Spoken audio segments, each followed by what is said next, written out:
I think you might be cursed, comments the man with swoopy brown hair and a navy blue suit, while looking at my pile of losing raffle tickets. I think you might be right, I say with a defeated little laugh and a smile. He gestures to his seat where 3 gift baskets crowd the place setting. You have to know how to play the odds, he says with a wink. There are no odds. This is a raffle. You want better odds? You buy more tickets. There, I've cracked the code. God, I love it when men try to make simple shit look like an accomplishment. I bet he can button his own pants, too. Obviously, I don't say any of that. I light up my eyes as though he's just shown me a wild boar he took down with his bare hands and say, wow, next time I'm sitting next to you. Now, that doesn't make any sense. Proximity to other winners has nothing to do with winning a raffle either. But it sounds like a compliment. And that's all he needs. Why wait, he says. There are 2 seats open at the bar. Can I buy you a drink? That sounds great, I say. I could use a break from all this craziness. Nothing here is crazy. It's a charity auction for former Ivy Leaguers full of big wallet energy and pompous laughter. But it is very important that I seem overwhelmed and possibly a little fragile. So I go on. I don't blame you, he says. These guys can be a little much. I smile and follow his lead. Got him. We have a drink and flirt. I put my hand on his arm when he tells me a daring story that involves a boat. I think he just wanted to tell me that he has a boat. And he brushes an invisible wisp of hair from my forehead when I ask why he doesn't have a date this evening. My wife and I are separated, he says. It's complicated. Marriage is hard, I agree. Are you married? He asks. Way too late into this game for the answer to matter. My husband passed away last year, I say, looking into my lap like a sad little girl. I relax my left shoulder so the strap of my dress slides down my arm a little. He reaches over and slides it back up. Oh, I'm so sorry, he says. Clearly not sorry at all. I can see the gears turn in his head. He's thinking that as a widow, I'll probably be easy to get into bed as my emotions are all over the place. And I'm probably desperate for affection. My husband is dead, and yet I'm at this fancy pants event, so I probably live in a nice place, alone. And judging by my inability to win raffles, make friends, and influence people, I'm probably the kind of gal who likes to be rescued. He thinks he's hit the jackpot. Which is just what I want. You look so familiar, he says. Do we know each other? Maybe from college? No, I don't think so, I say. I just have a familiar sort of face. We have another drink, and then he invites himself back to my place for a nightcap. I, in turn, act as though he's doing me an enormous favor. We call for a cab. He pays, and we take the 6-minute drive back to my building. I greet the doorman, and we take the elevator to the penthouse. The doors open, and we are already inside. Wow, he says, a little stunned and drunk. This is a really nice place. What did your husband do for a living? You piece of shit. Of course you assume he made all the money. Oh, something in finance, I say. I never really understood it. I never really had a husband in the first place. I own this whole building, but I don't live here. I rent out the penthouse for a small fortune, mostly to bachelorette parties and influencers attending fashion shows. Never shit where you eat. How about I make us a drink, I say. He nods and says, great. Staggering just a little. Make yourself comfortable, I say with a smile. He immediately takes off his jacket and plops down on the wine-colored sofa. Men like him think they own every room they enter. I pour 2 glasses of wine and stand in the kitchen for a moment, observing. I watch him look around the room, scanning for pictures of my husband so we can see if he's hotter. I don't usually keep personal effects here, but I've made an exception for the occasion. On the bookcase lining the wall are a parade of framed photos, each of me and a different man. There are 17 in total. The men are all vaguely to very familiar to him. And he finds this perplexing, so he stumbles back to the couch. I think he's just kind of confused and mulling things over, but then he nods a bit and starts to list sideways. His eyes flutter, his chin drops, and his eyes start to close. He starts to lay himself down, but before he can do so gracefully, he falls over and rolls onto his back. Fuck. That's how you choke on your own vomit, I say out loud and walk calmly over to the sofa. And that's not how either of us wants this to end, is it? I sit down, sip my wine, and gather my thoughts. Lightweight. That was only the first dose. A few moments later, he drifts back into consciousness, but his hands are tied together, and he's too woozy to get to his feet. He looks at me through bleary eyes. I think we do know each other, he says thickly. No, I say. You don't know me, but you knew my brother. And then, through the fog of the roofie, flashed lightning-bright clarity. 15 years ago, my brother walked into a party at your fraternity house, I say. He wasn't a member or an invited guest, but he wanted to see how the other half lived. When you and your brothers caught on, you chased him down and fed him shots until he couldn't see straight. Then somehow, he fell off a 15th floor balcony and died.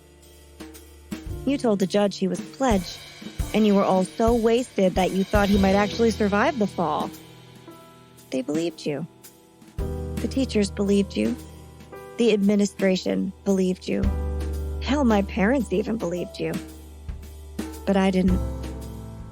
I knew my brother tried to pledge your fraternity, but you turned him down. I knew that. You knew that. And the brothers knew that. But there wasn't any proof. You guys did seem very convincing when you said you thought a person could survive that fall, though. So I thought, I don't know, maybe you'd like to test it out for yourselves. One at a time, until none of you were left. I just pretended to be looking for love. It was almost too easy. Men win battles with strength and armies.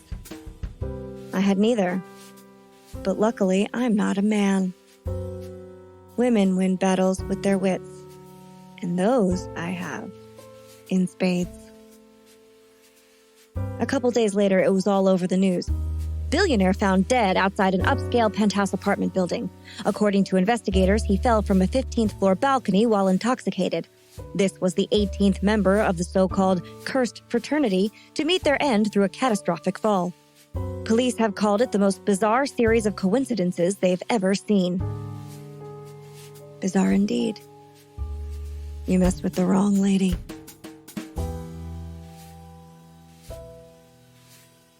I'm Holly. I'm Leslie. And we would be dead.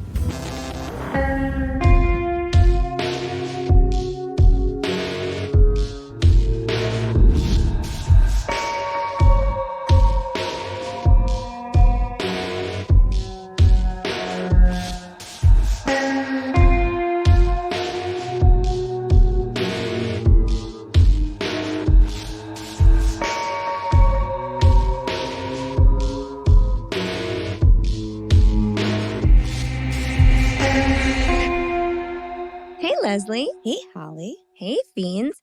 It's our St. Patrick's Day episode. Woo, woo, woo. Every year since we began, so 3 years now, so we're officially a serial podcast. Yes. 3 or more, man. We did it. We did it. Call the police. Call the damn cops. No, please don't. Don't. We're fine. Don't do that. We're good. So every year, we find some wild Irish stories and folklore for you guys here on the podcast and live streamed on the social media internet. So I think it's going to be Facebook Live this time. That's what we discussed. Yes? I think. I mean, it already happened. It's happening tonight. It's happening tonight. That's right. All right. So you guys. We'll have known by this point. So will you. Yeah, you know too. It's probably already out there and I just can't remember things. But anyway, yeah, we did them both. And then we have a grand old round the world toast and it's really fun and we love traditions. So we're going to have some St. Patrick's Day fun and hopefully we're going to see a lot of you guys at our live stream tonight. Yes. Yeah. So or hopefully we saw you if you're listening to this. If it's later, yeah, we saw you on Wednesday when we were live and we told stories and played games and had a grand old time. Yeah. Anyway, last year we brought you the tale of Darky Kelly. The year before it was the Jameson cannibal incident, which has been very hard to top. And our first St. Patrick's Day episode was our introduction to the land of the fairies with the changeling murder of Bridget Clary. This year, we're bringing you the legend of Red Mary. I'm excited. I know, it's a good one. And that's not to be confused with Bloody Mary. That's a whole other legend, and you'll have to go back to one of our pandemic campfire nights to hear it. But this one is a story of love, war, revenge, violence, an angry ghost, and a wild stallion. Oh, my. I know. It has everything, right? Just waiting for that wild stallion to pop up in a story, and today's your chance. Yes. So, now I know it's not a Bloody Mary story, but I thought, maybe there's still a mirror game that I can try after all. Maybe her ghost likes the mirror too. You never know. You don't know. Yeah, I don't know. So, after researching for hours, I went up to my bathroom, took a deep breath, gazed into my mirror, and screamed. Sure enough, a terrifying, grizzled old hag was staring judgmentally back at me. Oh my God. I know, this is pretty scary, right? Yeah. I was ready to run for my life, and then I realized, oh, wait, that's just me. Yeah, the same thing happened to me on Tuesday. Did it? It's terrible, right? It's horrifying. So scary. Guys. So embarrassing. Ugh. I mean, I'm really trying to rid this old face off. I already have prescription face cream. She does. I do. So the only thing left to try is a healing spritz of validation, a hill worth dying on. Soulful this week. Yes. Leslie was really feeling it. So you're not going to believe this, Leslie. What? Our fiends can get us that priceless ingredient free of charge.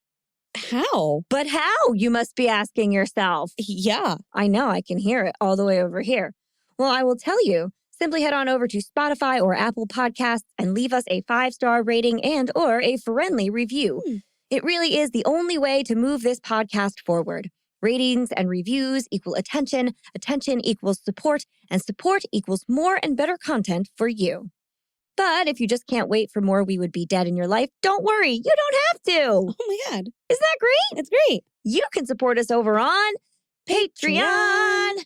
There, for just a few dollars a month, you will gain access to our entire catalog of 30-minute horror movies, special minisodes, our weekly after show, Host Mortem, which is available in both video and audio formats.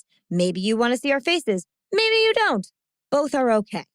You'll get a special gift in the mail from us, giveaways, merch deals, an on-air toast dedicated just to you, and more. In all honesty, we are here thanks to our patrons. So come on over and be part of the We Would Be Dead family. Great. Yeah, it's a nice family. It is. We love each other. We never fight. Nope. Perfect. And if all of that is a little too much for you, you can simply follow us on social media. We are at Would Be Dead Pod anywhere and everywhere you get your content. You can like our posts, share our posts, like and share our posts. That's a good one. That is the best one. You can leave a comment, post about your favorite episode. Let us know when you're listening. Tell a friend, tell a neighbor. Tell that neighbor that's on like her 4th husband and you would judge her, but honestly, she looks fabulous and she's clearly having a very good time. Claire. Claire. All right. I think she'd be a fun addition. Yeah. I think she'd really spice up any party. Yeah, for sure. I mean, you know she's bringing the good cocktails. She's always in shape. She has tons of money. Yes. And she'll have parties at her house, which has a pool. Mm-hmm. And that a was pool from boy. her third husband, Armando. That's right. Surprise! That's Claire's house. Yeah. Everything is coming together now. Yeah. Mm-hmm. She's the one that she moved in with Daniel. So we were like on the rocks, but we're cool now. We're cool now. We like her. We all like right. her. Okay, we can handle Claire. Yeah. Well, then your friends and Claire can become fiends and we can all hang out together. Yeah. Daniel's actually the one that told her. So he listened to this. I mean, it's all working according to plan. Yeah. Yeah. But now we have Daniel's pool. So all of this is a triple win.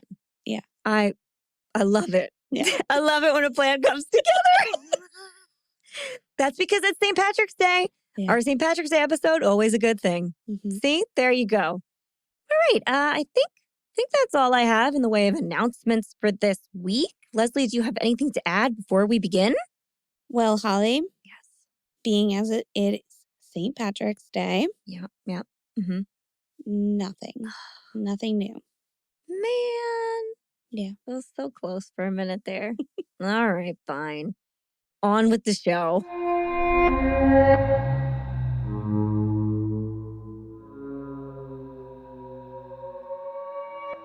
Okay. Before we begin with this story, this week it's a legend. There has to be some ambiance to it.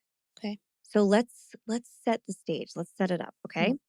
Imagine we have just stepped into an old Irish pub.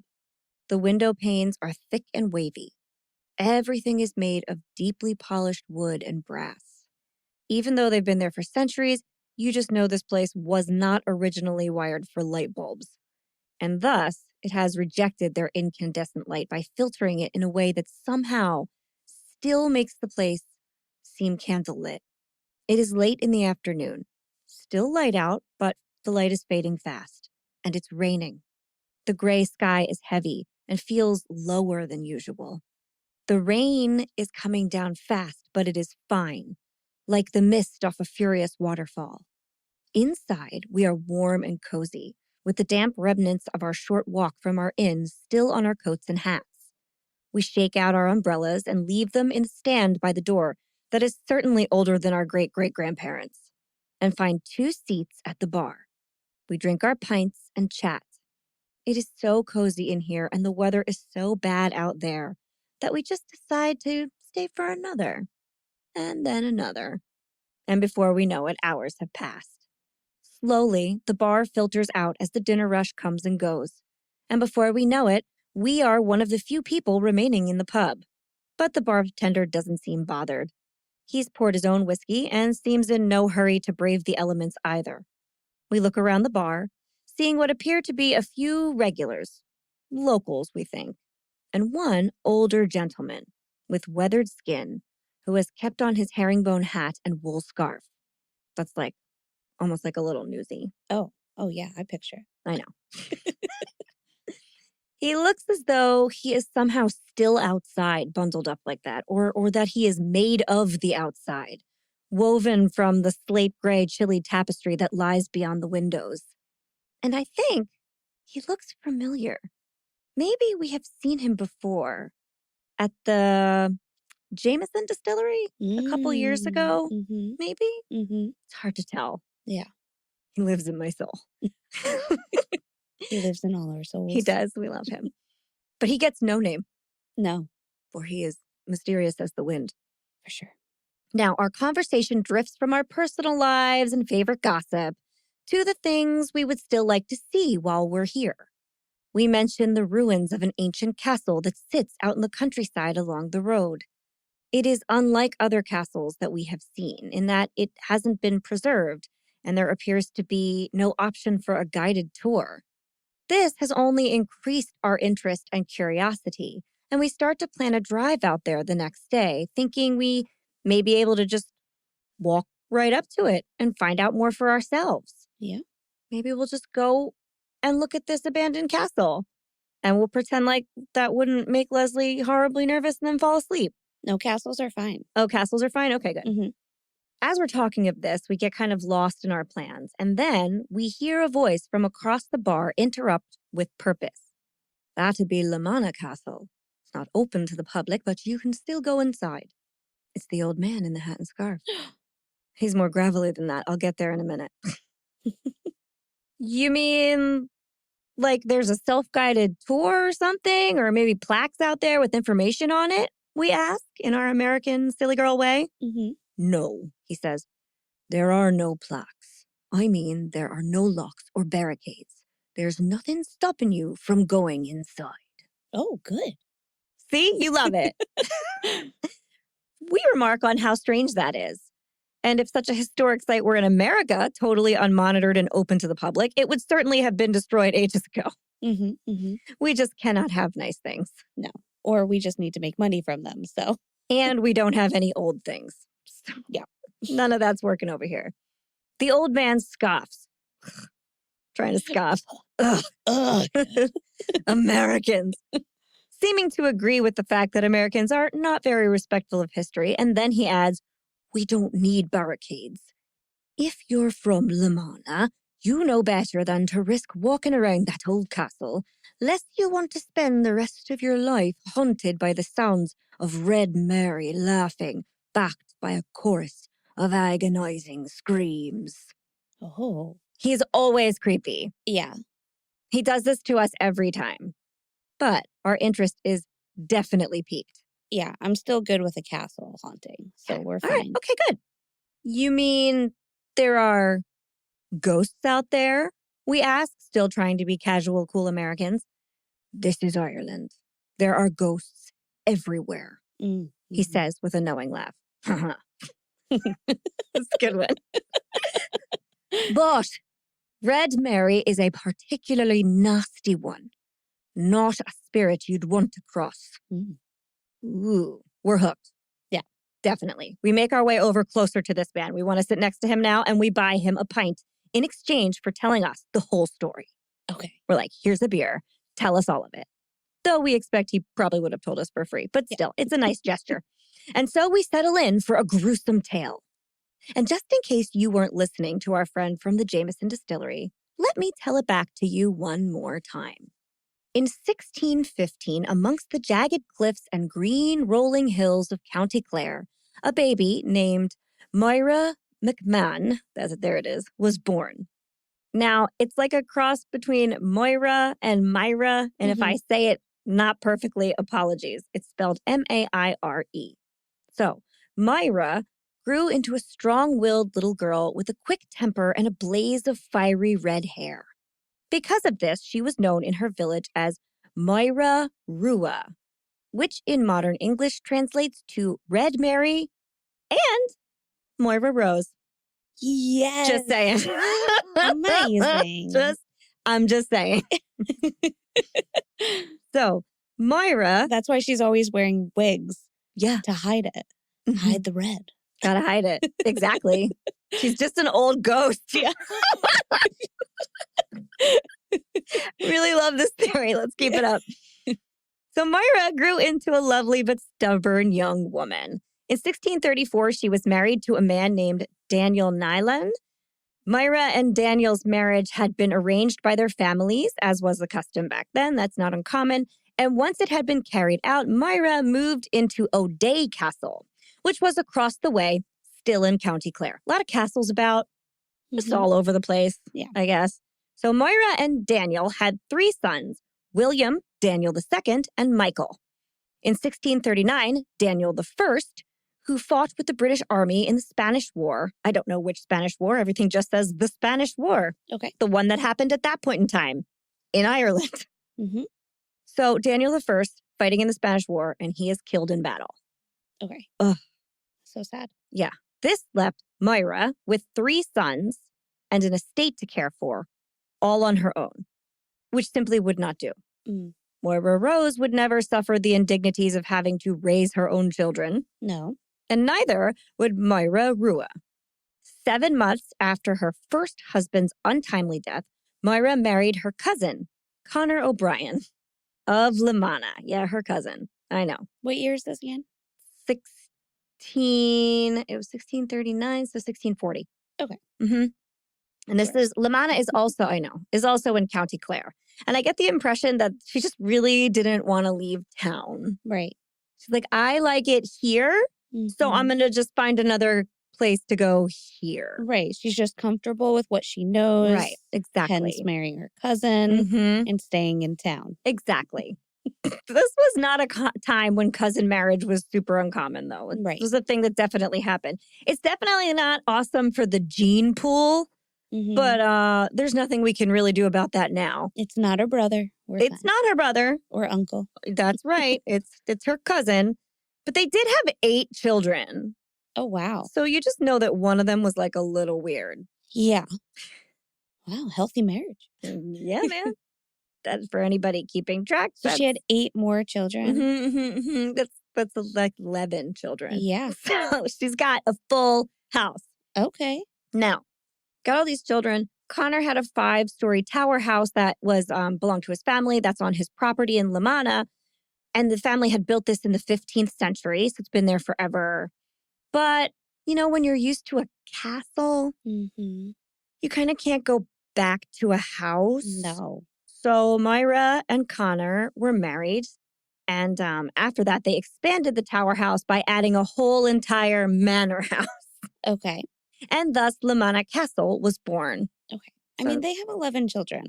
I know. And she lived in a castle. Yeah. You're not just going to go live in a tower house. Don't settle. No, do not settle. Build another castle. And so they did. Moira's first marriage and experience as the lady of a castle seemed to have further hardened her. So she was stubborn before, and now she's stubborn and mean. She was not a woman who was content to leave her husband in charge and spend time reflecting in her garden or bathing her skin in rose water or whatever fancy ladies did back then that both of us would be perfectly content to do, most likely. Yeah. But she was not. No, no, no. During the Confederate Wars in Ireland, which was from 1641 to 1653, Connor O'Brien led and financed one of the 5 militia companies of County Clare, whose job it was to raid tower houses of English settlers that had been planted in the area during the preceding century. English and the Irish, always fighting. Right. What a time. Okay, so Moira sees this as an opportunity and insists on going along with her husband on these raids. She's like, we're raiding? I'm going. Okay. Let's raid. So she would ride into rummage sale. I know. Let's find stuff. So she would get on her horse and ride right beside him in front of everybody. She was leading the charge with him into these tower homes to take what they could and any means necessary. So this is basically pillage and plunder type situation. Right. She was just vintage shopping. For sure. Wait till you find out what for.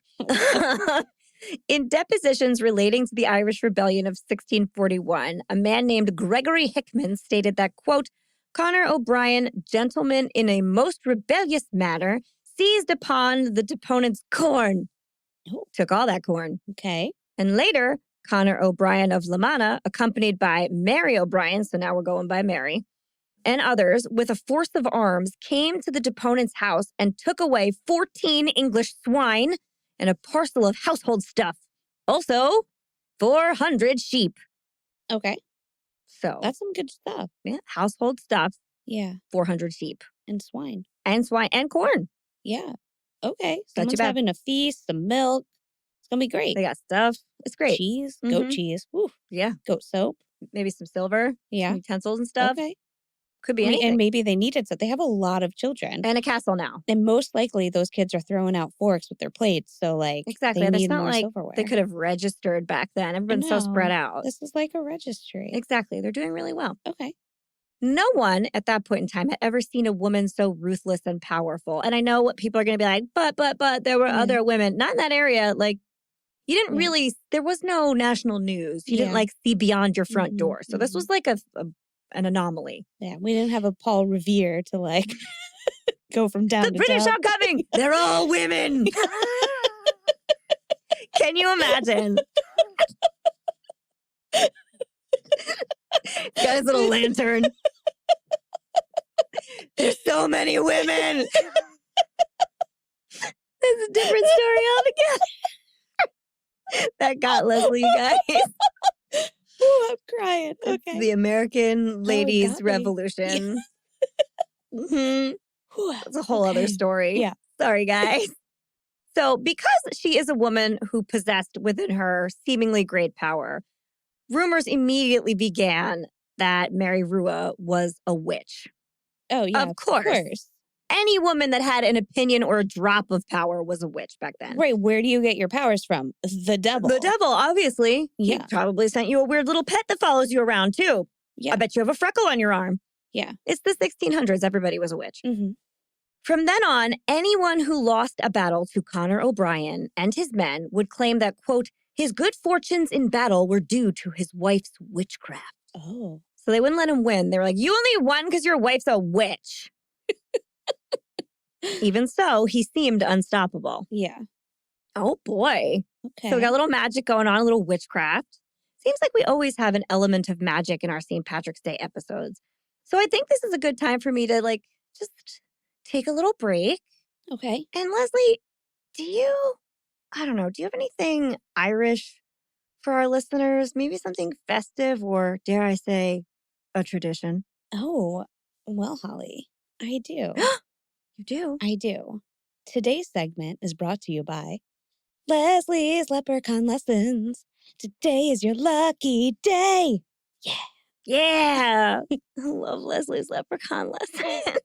Welcome back for another year of Leslie's Leprechaun Lessons. Welcome back after a whole year. A whole year. Thank you for returning. We waited the whole time. Yes. All right. Leprechauns are more than just a fairy tale.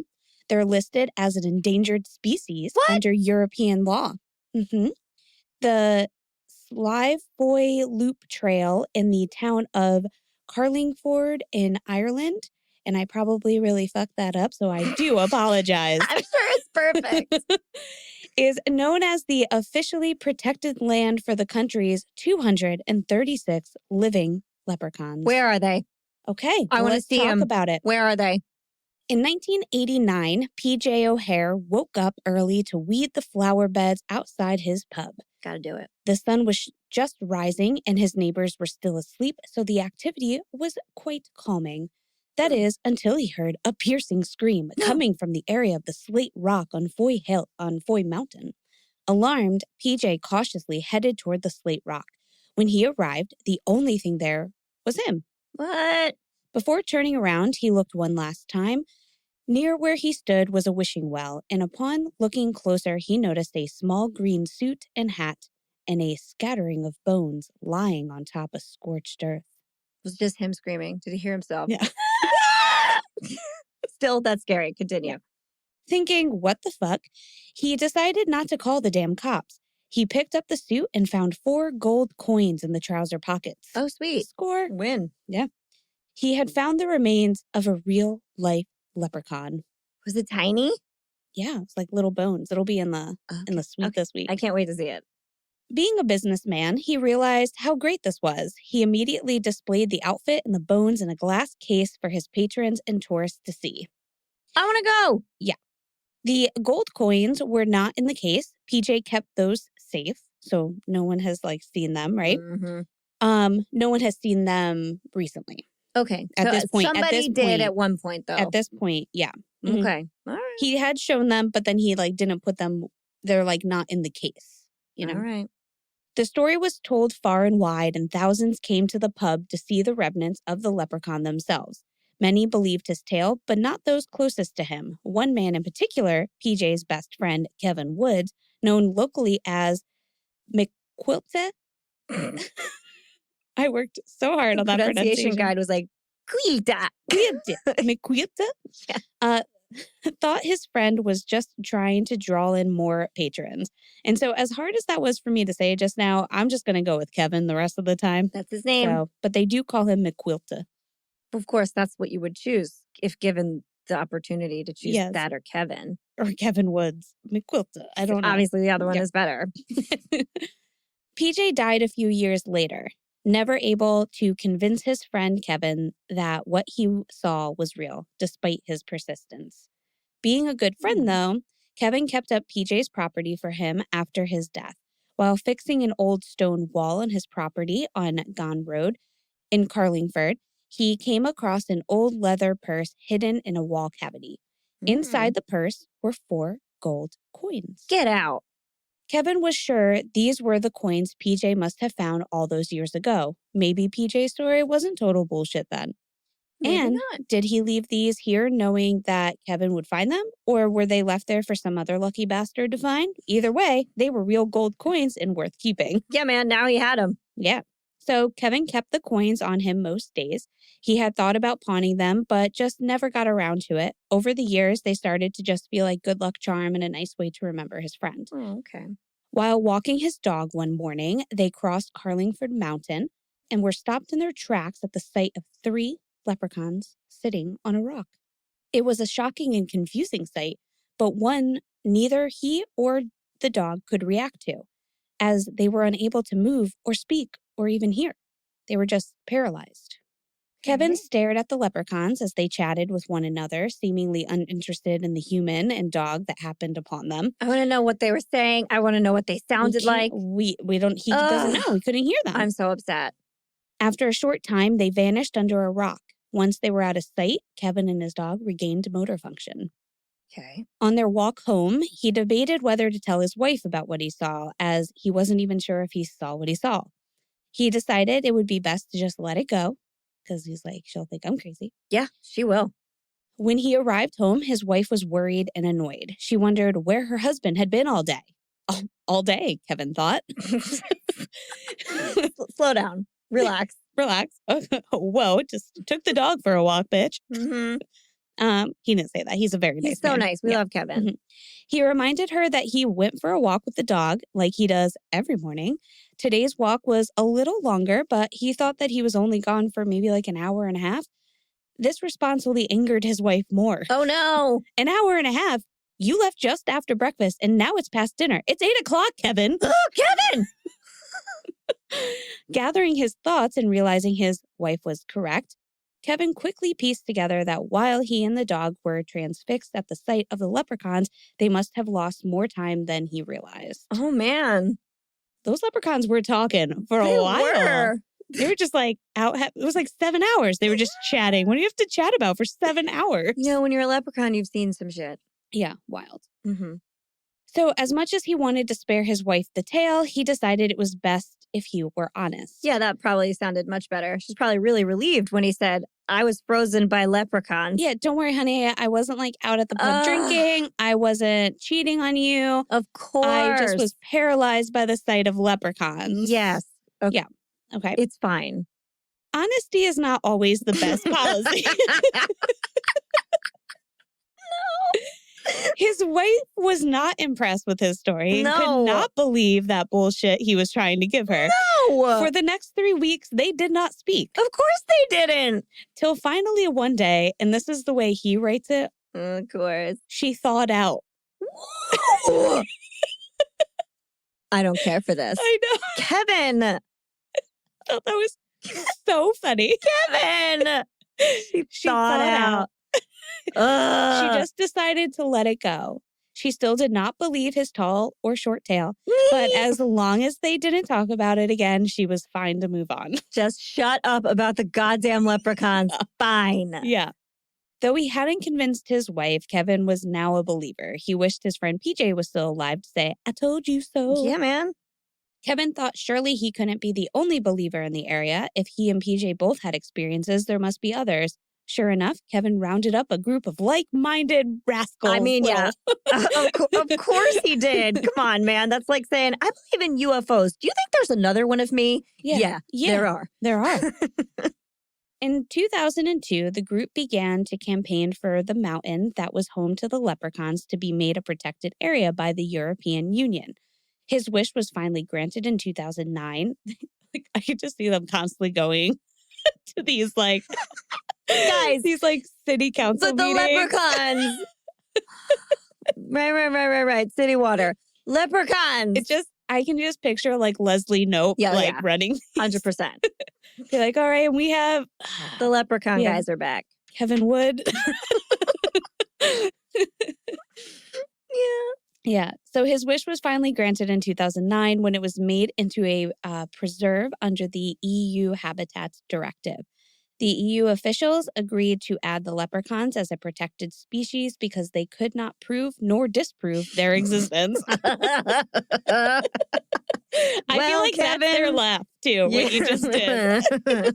Well, Kevin, we can't say it didn't happen, so here's a plaque. Is that not a Leslie Knope decision? Absolutely it is. Oh, no. Okay, well, you know what? He won. Yeah, and there is a plaque that will also be in the... I for sure looked up all the pictures. Yeah, it's great. First of all, those bones are hilarious. Yeah, it's adorable. They're like huge bones in weird spots. Yeah. And the outfit is way better. Yeah. That cute little outfit. First of all, that outfit was not on fire. It's intact. It's perfect. Yeah. Also, why was that one on fire? Why was it like burnt to a crisp in the woods? Well, that's what happened. It was like, it must have, I feel like the leprechaun like disintegrated. So it was just like and left behind his bones and his clothes. Yeah, just burned off his skin. Oh, I don't like that. And I assume that his clothes were fire retardant. Of course. And the other ones could just halt time and chat because that one that he came out upon first was a dud. Right. Got it. Okay. Which might happen more often than we think. We just might not be in the direction of the leprechauns. Like, if we were just walking and we might have been like looking a different way. Yeah. But maybe we just like stopped still and didn't realize and then continued on. Could have just been leprechauns hanging out. Probably. On the wall. That's probably why I'm lost all the time because I see an abundance of leprechauns. Probably. And I just like, you don't remember. Stop in time for a minute. Yeah. Yeah. Crazy. Sure. All right. Though Kevin had a supportive group who believed his tale and had tales of their own, it still bothered him that some of his friends were as stubborn as he had once been. He decided that the best way to convince someone that leprechauns are really living in Carlingford and worth protecting was to find them.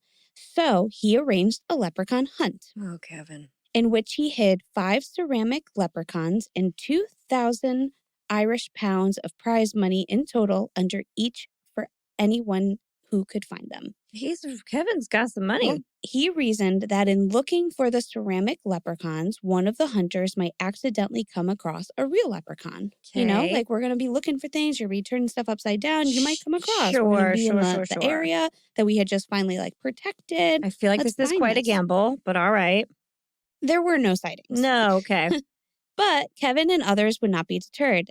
They continue to hold the hunt each year, starting at 2 p.m. in March when the clocks spring forward. That was just this past Sunday. Oh, so we just had it. We just had it. Thousands show up for it, and to this day, no genuine little folk have turned up from these annual hunts. But that's not to say that they never showed up again. So Kevin met up with some of the leprechauns years after his first encounter. It turns out that one of the gold coins he has allows him to see and talk to them. Of course it does. Yeah. This has allowed him to communicate fairly regularly with the elder of the clan, a leprechaun called Carrig. Well, yeah. Through his conversations with Carrig, he has learned that there are a surviving 236 leprechauns who live below the Slate Rock in Carlingford, Co. Louth. Okay. I think is how you pronounce it. Sure. Carrig wanted their story to be told. There had been millions of them in Ireland, and they had all died out. All that were left in the whole of Ireland were 236. The only species in the world that could help them survive were humans. I don't know how we help them survive. But, we're not doing a very good job. And the suit, bones, and coins were a ploy to gain the attention of someone, anyone. Anybody. We're here. Okay. Yes, said the elder. Yeah. So did they just kill one of their... So did they have 237? And then they burned up one of them? Yeah. Mm-hmm. It's for the cause. Yeah. I'm sorry. You drew the short straw. Yeah. To flames you go. Maybe they drew the tall straw. Maybe. That would be more inconvenient if you were tiny. Yeah. And thus, Kevin is now known as Ireland's last leprechaun whisperer. Kevin! I really like how the local government at this point is like, whatever you want, Kevin. Yeah. Yep. Yeah. There's 239. Yup. Yeah. Cool. 236. 6. Sorry. 236. Yeah. So you can take his tours any time of the year. You can meet Kevin Woods. McCoillte. 150%. If I were there, I would take that tour. Yeah, we would absolutely take this tour. Oh my It's God, so good. I want to go. You can even go into the underground caverns where the leprechauns live. So Carrig actually shared with him one of the several entrances, which I think there might be like 5 in that town. And he only showed him one of them. The other ones are pretty secretive. And so I think we're actually able to go into some of these caverns and see, but we can't really get to where they fully live full time. But the caverns all connect throughout Ireland, so they can like go all over the place. But yeah, so it's really fun. There's all these tours that you can take and different like folklore stories in the area. But this one is like a real leprechaun tale. Kevin. From the whisperer himself. Well, McCoillte. You couldn't ask for anything more. At least I don't think you could. And yeah, I'll put a link in the show notes for where you can take that tour. Please. I want to take that tour. And the pictures are great. Yeah. And my story doesn't have a ton of pictures considering it took place a million years ago. Yeah. And there's like 2 paintings of this woman. Yeah. So more leprechauns. Yay. And that was Leslie's Leprechaun Lessons. Today is your lucky day.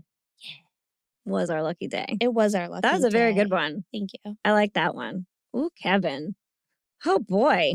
Okay, so there's witchcraft, there's leprechauns. What doesn't Ireland have? And wizardry. I don't think I have any wizardry right now. That doesn't mean it's not there, but I don't have any in this episode. All right. So back to Red Mary. Now, she's going on raids with her husband. Everyone's having a crazy time. They think she's a witch because he's winning all these battles, and they won't give him credit for just, winning. But raids weren't the only way Red Mary showed the world her vicious side. Do you think in her time off, she just like sat around and cared for her, 8 mildly inbred children and 3 other children? Yeah, definitely. No, she did not. Okay. No.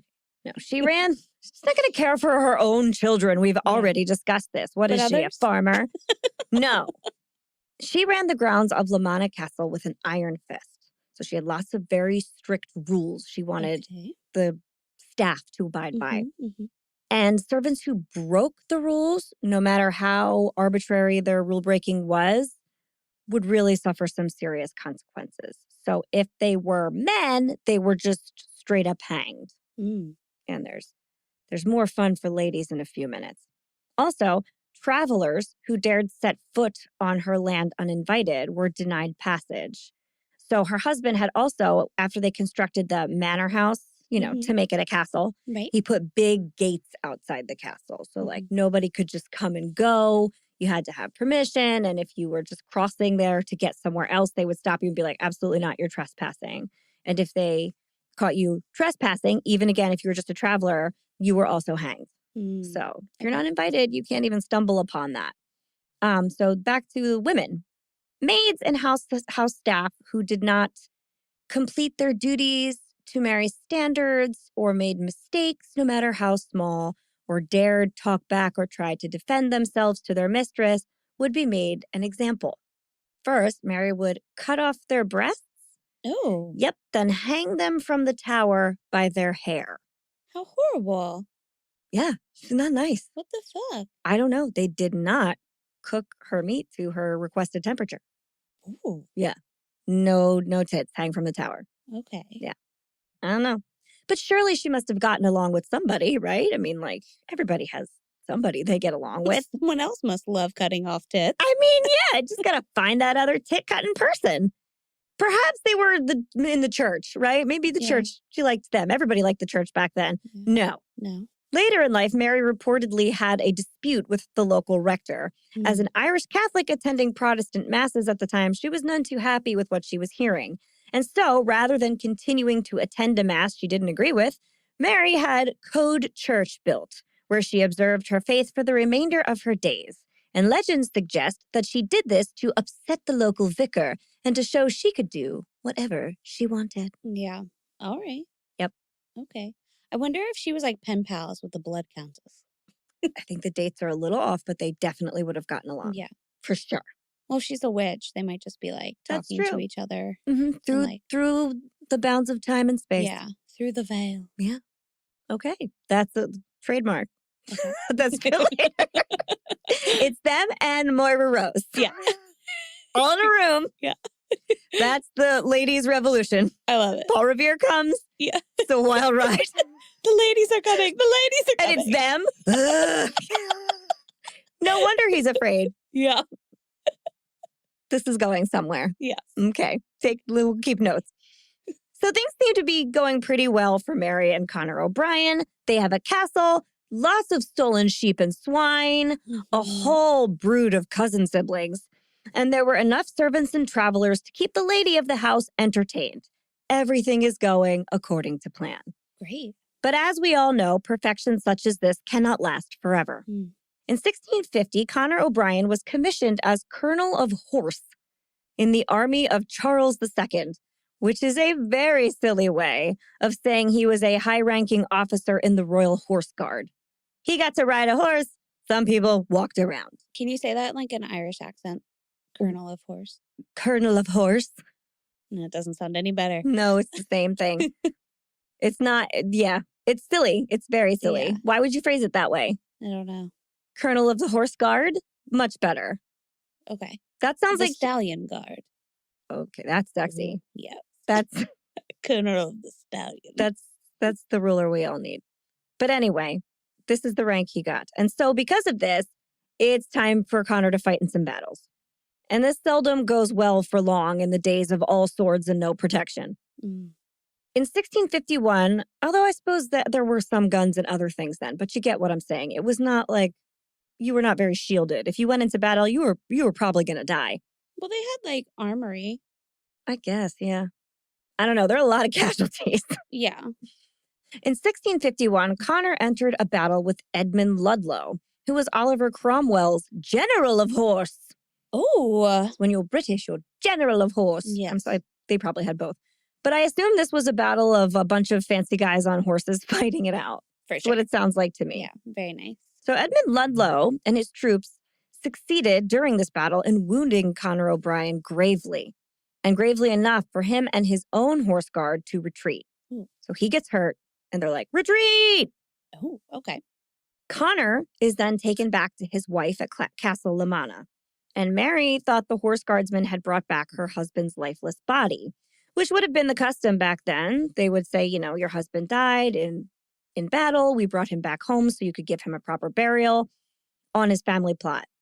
And in this case, you would expect his wife to have a pretty extreme reaction. Yeah. But Mary was not shocked or grief-stricken at this macabre delivery. She was annoyed.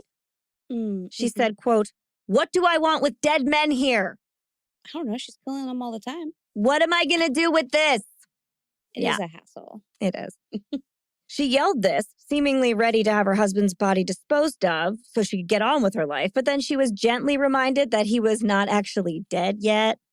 So maybe she has a little use for him. Somebody probably lost a tit over that one. Girl, keep your mouth shut. Yeah, man, just let her say what she's got to say. He'll speak up if he's alive enough. But hearing this, Mary dutifully does take him back to his chambers and tries to nurse her husband back to health. But this is not the height of medicine or cleanliness, and soon Connor O'Brien died. Okay. Yeah. And this is like within a day. It did not take long. Oh, okay. So she wasn't like that bothered by it. No. Okay. She had like a little bit where she's like, I'm trying to have some soup. God, this is my life. And let's then put a rag on it. Yeah. That's it. His passing was recorded as a hero's death in the records of this battle. So it says Connor O'Brien died a hero's death in this battle. Great. Good for him. Okay. I'm sure all the horses attended the funeral. They all saluted. Yeah. 21 horse salute. So Mary, who had come to her senses and remembered the realities of being a woman in 1651, was now afraid. She could not command an army. She could not defend her home as much as she might have wanted to. And for all of the witchcraft she was rumored to practice, she knew that her only real power was power itself, which was something she was running out of by the minute. So it seemed that because of this, she has no husband now. So Mary would likely lose her home because women cannot be like a landowner, can't own an estate. I think what would happen. Pockets. Yeah, you cannot. I think what would have happened is like it might have been passed down to their son. Right. If he was able to keep it. But she's losing everything. She would lose her fortune, her position, and maybe even her life. Right. Mary advised her sons to surrender to the Cromwellian army, which is really hard to say. So she said, okay, if those guys that killed your dad come back, just surrender. I don't want anybody else dead.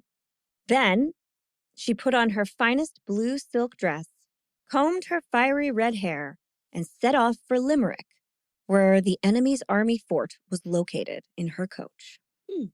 So she's looking good. Yeah. She's going to go talk to the enemy. Blue dress with red hair. Yes. Get it, girl. Complimentary. Yeah. So when Mary arrives at the fort in Limerick, her coach is stopped by a sentry. So the sentries are the guards standing outside the fort. And one of them's like, who are you? Why would we let you in? She steps out of the coach onto the grounds and calls for the enemy soldiers to come out and have an audience with her. She's like, all right, fine. Come talk to me. Come talk to me, which is not done also.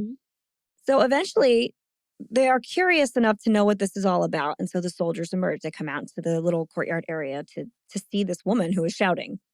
Once they are there and paying attention, she says, quote, yesterday, I was Connor O'Brien's wife, and today, I am his widow. And the soldiers are confused. They look at her and say, we fought with him yesterday. Then he left the battlefield alive. So they don't really believe her, right? This could easily be an elaborate ruse to like sneak in and betray the camp or something.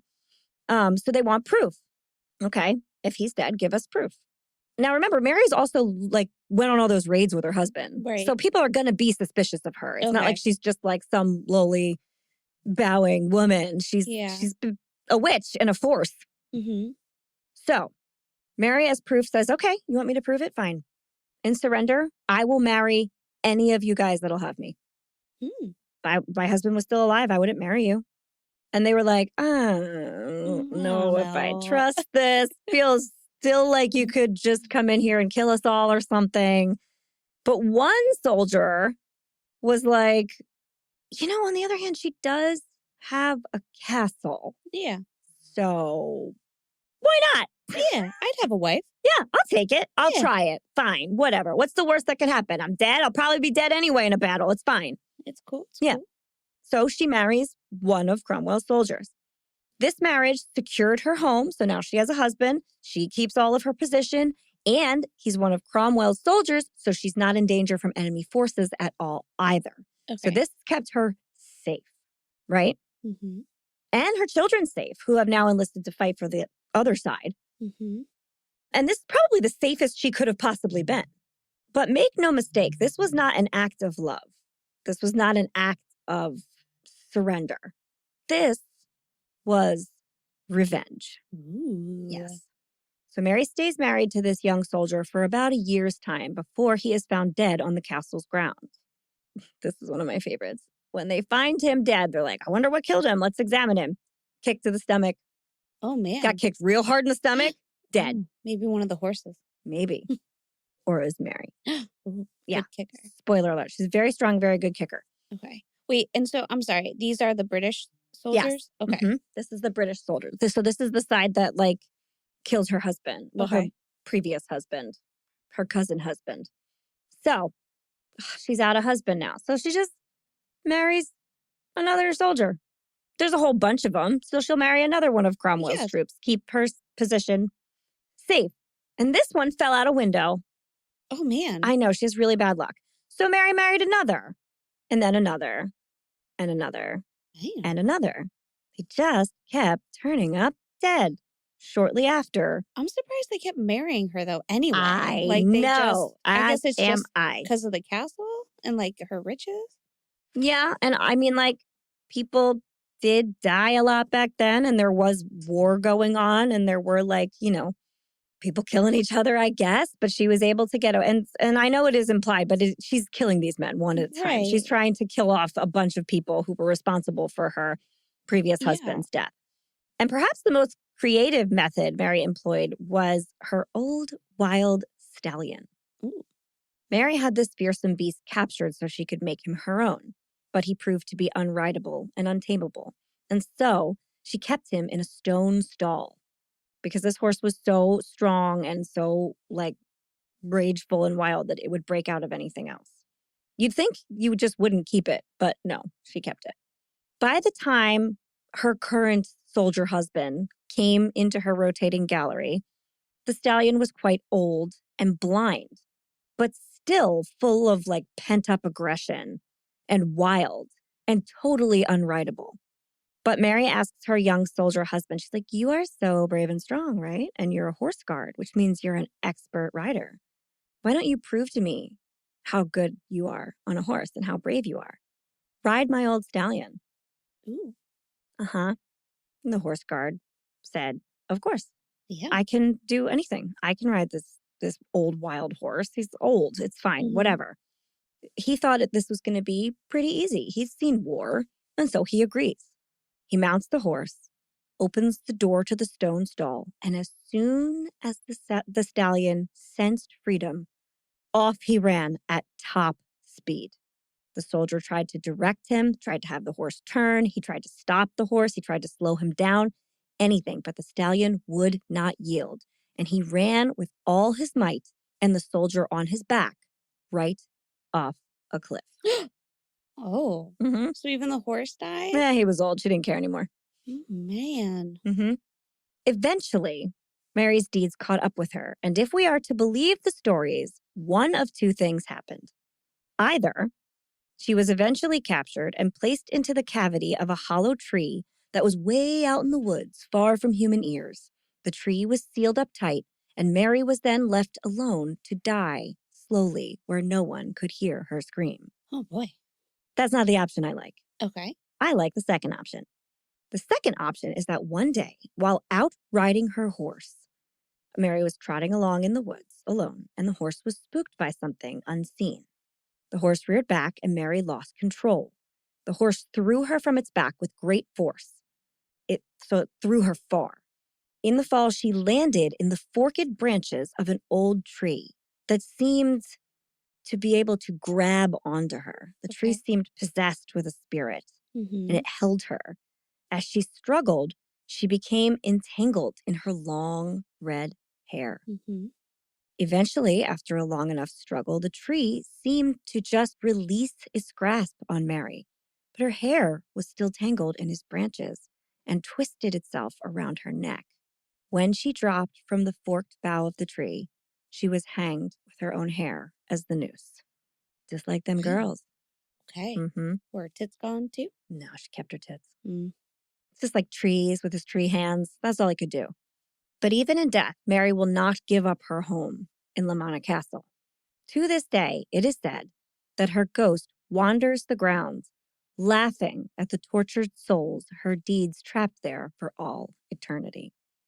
So if you go to this castle, it is said that you will not only hear the tortured screams of all of the people she killed, but you will hear her laugh over top of all of it.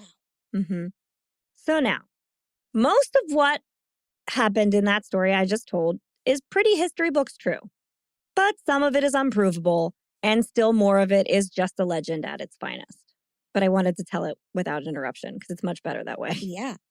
Folklorists suggest that the wild number of husbands Mary had, now, in most retellings of it, it's never really the same. So, she married all those soldiers. Anywhere from 12 to 25 is the number. Yeah, that's a lot. Even if it's just 12, that's still a lot. Yeah. But folklorists think that this number is more related to the love affairs that she had. That she just kind of slept with a lot of dudes. Yeah. She didn't kill them, but she didn't keep them either. According to historical texts, soon after her husband's death in battle, Mary petitioned Charles I, Lord Deputy in Ireland, a man named Ulick Burke or Ulick Burke. Ulick, good one. Yay. She petitioned that gentleman to become the custodian of the O'Brien estate. She was able to secure the land for her children, but she could not retain Lamanna Castle, which fell to the Cromwellian army and was turned into a garrison. So this is her exact fear when her husband died. She's like, my children are entitled to some stuff, but I am not entitled to anything. By 1653, Mary was recorded as the wife of a former Cromwellian officer Cornet John Cooper and was living with him in Limerick for a period after their marriage. So there's like, not census, but like records of them. Usually records are kept at a church. So it says she's there married to this guy. She later stayed with her O'Brien cousins for a little while before returning to Lamanna during the Restoration. Mary and John Cooper are believed to have had a son, Harry, and possibly a daughter. It was John Cooper who is allegedly the husband that Mary killed by kicking him in the stomach. But sources show that they remained married until her death in 1686, though most likely they lived separately. Okay. It's like they didn't get along forever, but she didn't kick him in the stomach and he dropped dead. Right. In the Dictionary of Irish Biography, which seems like a weird collection of words, this is a dictionary of biographies. All right.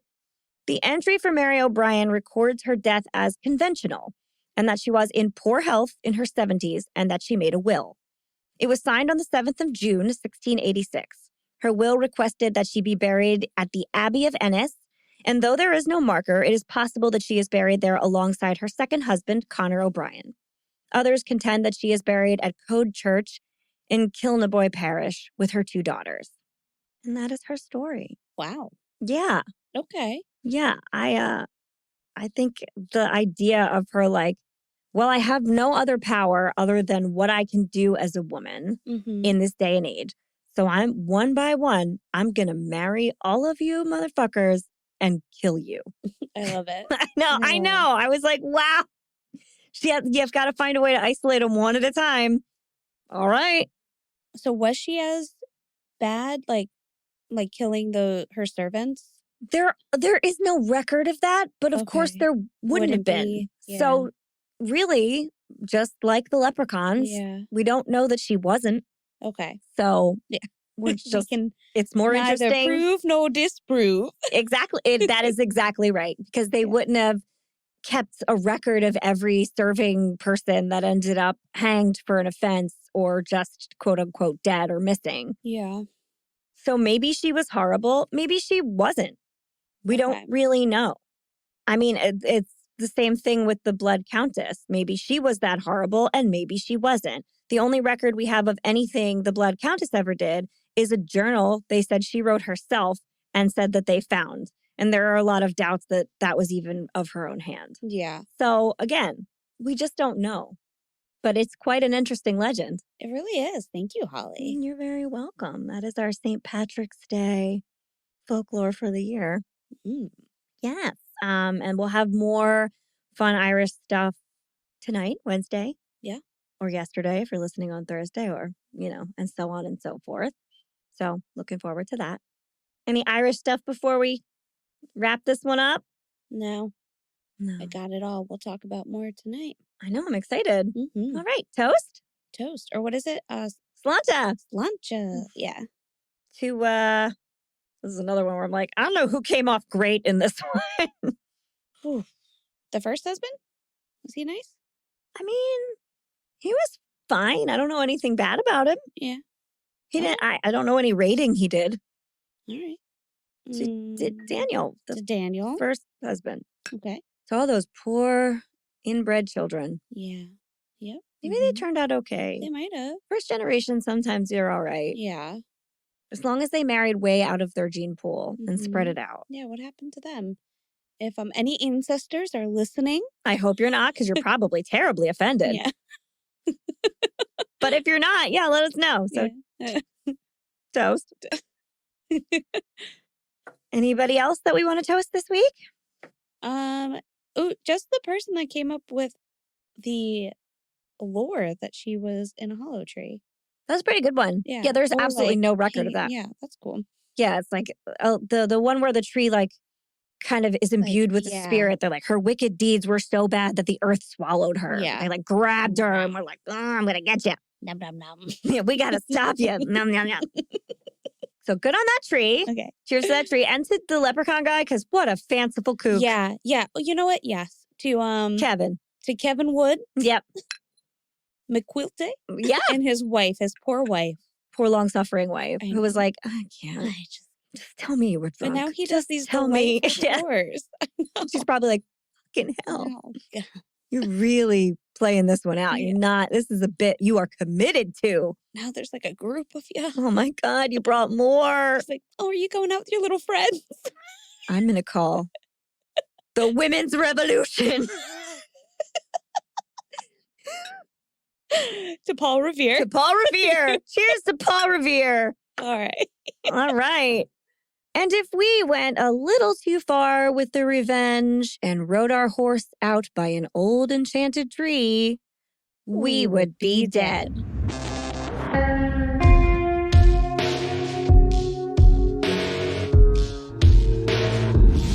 Thank you for listening to the We Would Be Dead podcast. Hit subscribe now to never miss an episode. Rate and review our show on iTunes. Follow us on Facebook, Instagram, and Twitter at Would Be Dead Pod. And join our Facebook group to discuss the podcast and more.